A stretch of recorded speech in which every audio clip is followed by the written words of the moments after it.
Good afternoon, ma'am. So here is my updated admin dashboard for my e-commerce website.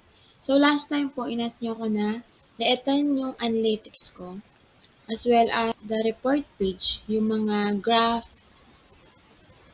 Here's the report page, monthly sales, top selling products, and this is the general sales. And then we also have principal sales report, like for example, monthly yung gusto nating i-print. And then, gusto natin yung December.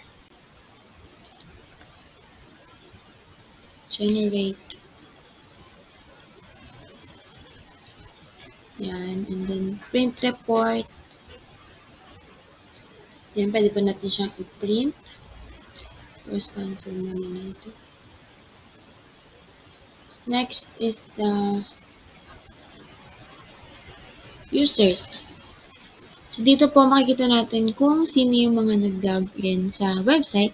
And pwede rin natin i-view kung kailan and kung anong device yung ginamit nila para sa website.